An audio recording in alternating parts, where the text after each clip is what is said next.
इस कार्यक्रम के पुण्यार्जक हैं Bhamashah Shriman Saubhagyamal ji Kataria, Shri Rajendra ji Kataria, Shrimati Neelam Devi, Rohan, Amita, Raunak, Manas Kataria, Ahmedabad. Insurance brokers private limited, Kataria insurance brokers private limited. बीमा से संबंधित सभी प्रकार की सेवाओं के लिए संपर्क करें। Toll free number 1800-270-9080, 7069103000। Mail ID support@policyleader.co.in, enquiry@kataria.co.in, online@policyleader.co.in। एक दिन मैंने कहा, गुरुवर मुझे दीक्षा के योग्य बना लीजिए। कैसे दीक्षा ले पाऊंगी? शरीर रोज शिथिल होता जा रहा है। दीक्षा के योग्य शरीर बचा नहीं। जब भी 3 साल हो गए, निरंतर वमन हो जाता, एक एक बूंद पानी निकल जाता, एक एक दाना निकल जाता, शरीर क्रश हो गया था और दीक्षा की प्रबल भावना थी। क्या करूं?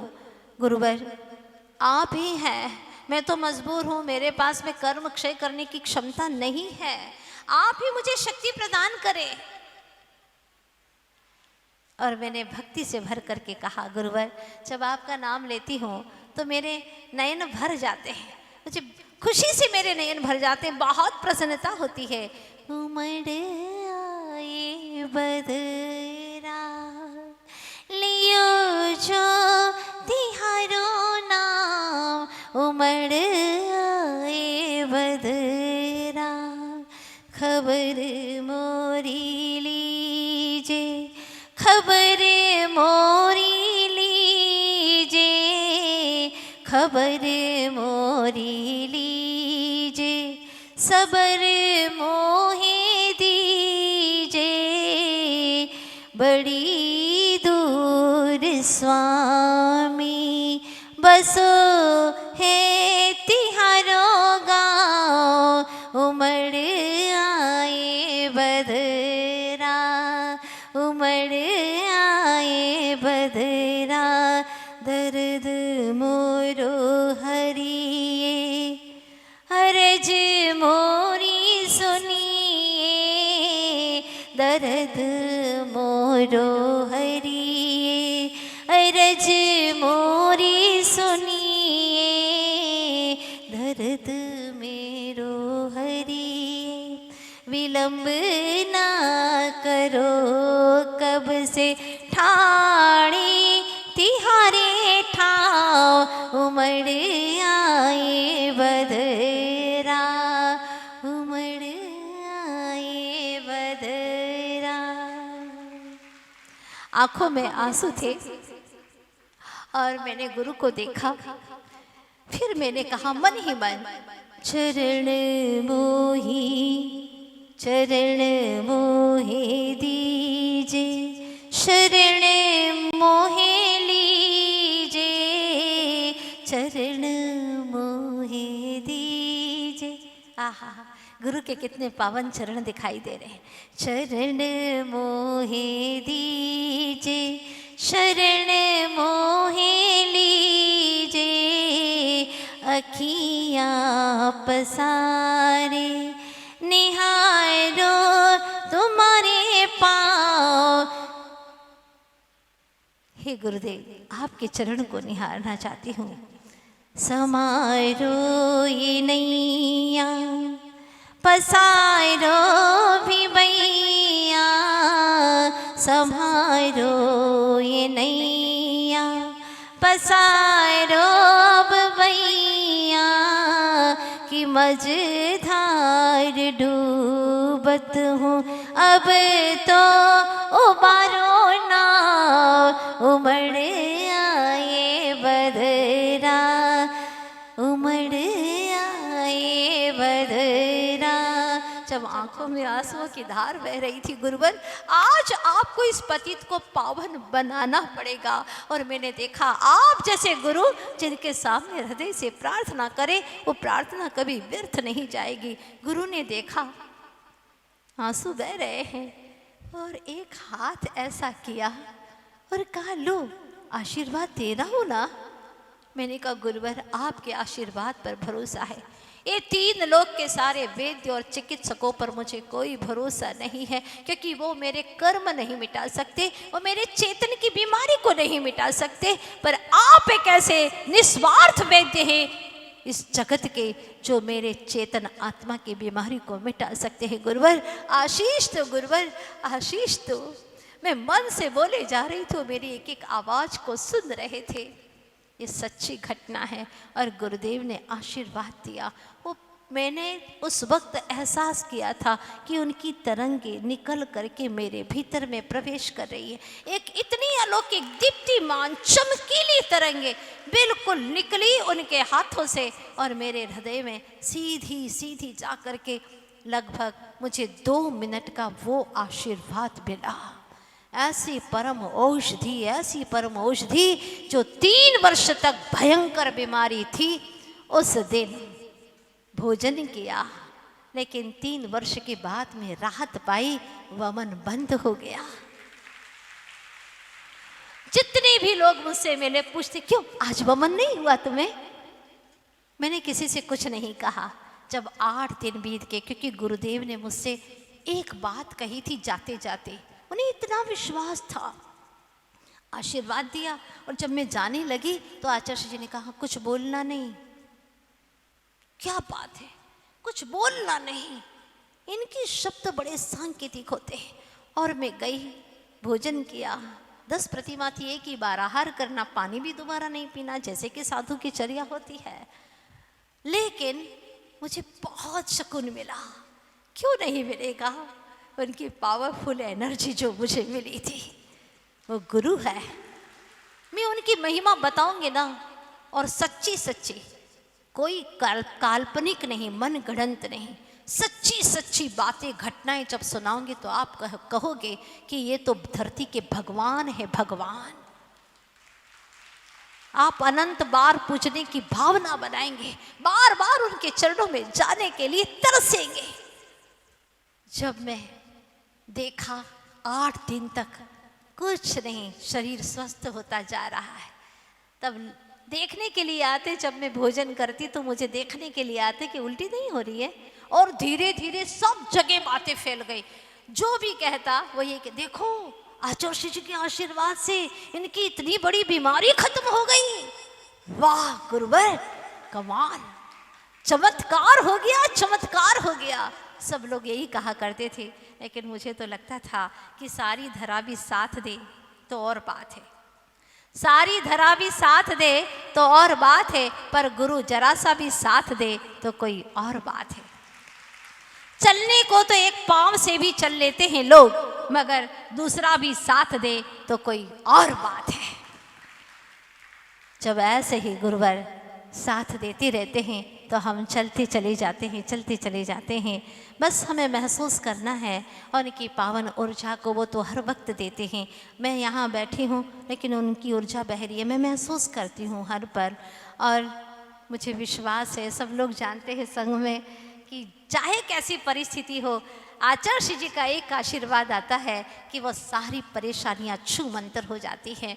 गुरुवर की महिमा वर्णी न जाए, गुरु नाम जपो मन वचन काय। क्या कहूँ, कितना कहूँ, गुरुवर तो सागर है। सागर, सागर होता है ना, सागर कभी अपने रत्नों का प्रदर्शन नहीं करता।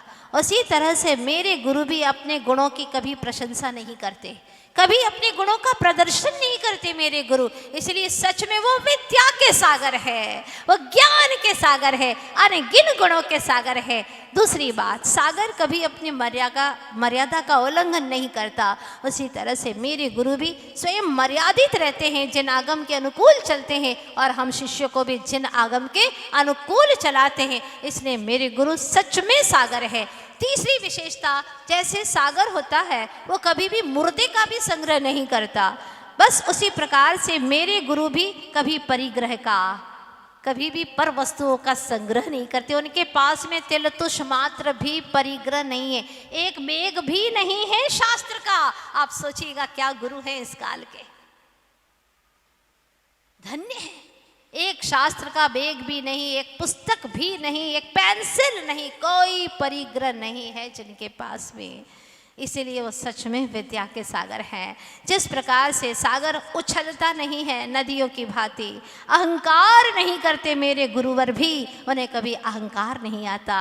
पांचवी बात है कि जैसे समंदर अंदर से गहरा होता है, मेरे गुरुवर भी गुणों से बहुत गहरे हैं, बहुत गहरे हैं, सहिष्णु हैं, समता के धनी है। कहाँ तक कहूँ, बाहर के सागर में तो 5 ही गुण हैं, लेकिन मेरे गुरुवर जो विद्या के सागर है उनमें तो अनगिन गुण ही गुण भरे पड़े हैं। उनके लिए मेरे पास में कोई शब्द नहीं है, बस मैं तो चुपचाप उनकी भक्ति करना चाहती हूँ, क्योंकि कहा गया है कि नदी की अपनी कोई आशा नहीं होती, नदी की अपनी कोई आशा नहीं होती, लहरों की तट से कोई दिलासा नहीं होती। इसीलिए चुपके से समा जाना विद्या के समंदर में, क्योंकि समर्पण की कोई भाषा नहीं होती, समर्पण की कोई भाषा नहीं होती। बस इतना ही कहना चाहती हूँ। समय तो काफ़ी भाग रहा है और गुरु की महिमा तो हम 5 महीने तक गाएंगे।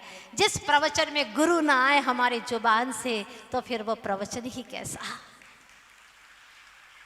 बहुत अच्छा लगता है, गुरु का नाम लेती रहूं, उनकी भक्ति करती रहूं। सोच रही थी कि हे गुरुवर, आप ही तो हैं मेरे तन में, मन में, चेतन में, सब जगह आप बसे हुए हैं। तो यही कहना चाहती हूँ, गुरु ही है, गुरु ही है, गुरु ही है, बस गुरु ही है, गुरु ही है। गाइए,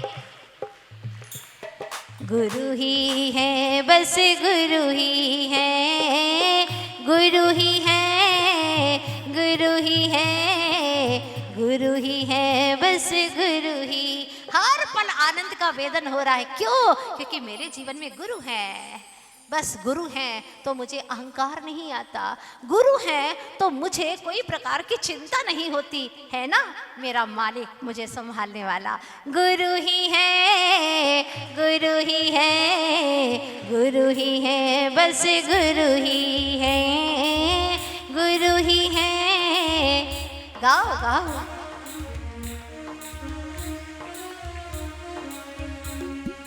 तन में है, मन में है, चेतन में बस गुरु ही है।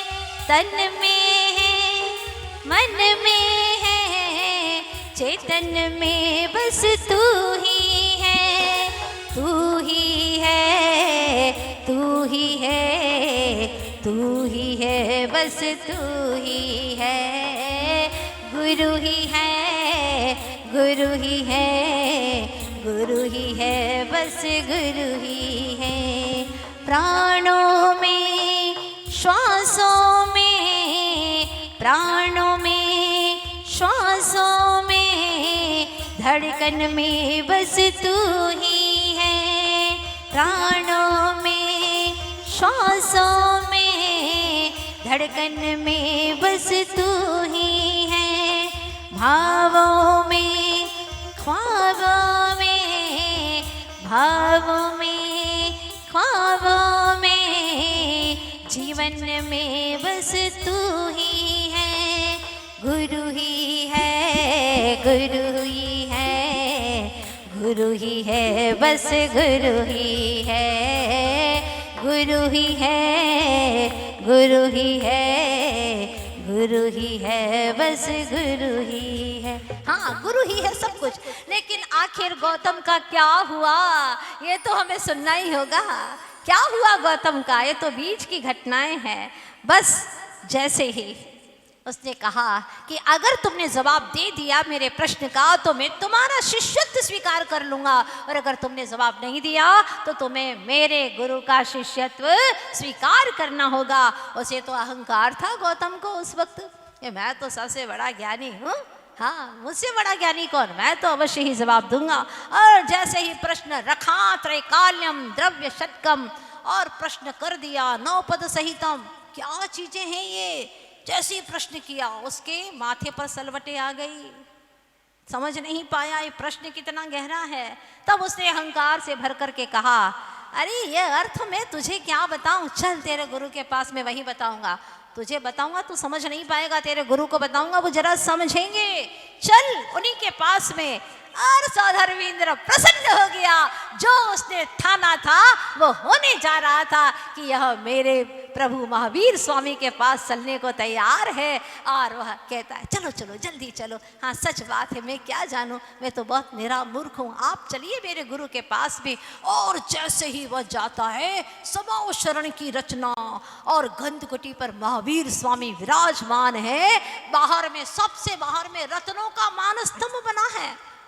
मानस्तंभ को देखता है इंद्रभूति गौतम, हो क्या मानस्तंभ, अद्भुत, इतने बेशकीमती हीरे मोती मणि रत्न, और उस पर विराजमान प्रतिमा को देखता है। पाषाणात्मा तदितर समा केवलम रत्न मूर्ति मानस्तंभो भवति च परस्तादृशो रत्न वर्ग दृष्टि प्राप्तो हरति से कथम मानरोगम नराणाम प्रत्यासक्तिरदीन भवतस्तस्य तच्छक्ति हेतु। प्रभो ये रत्न हीरे मोती तो दुनिया में भी मिल जाएंगे, इसकी महत्ता नहीं है। इसके ऊपर जो प्रभु वीतरागी विराजमान है, महिमा उसकी है।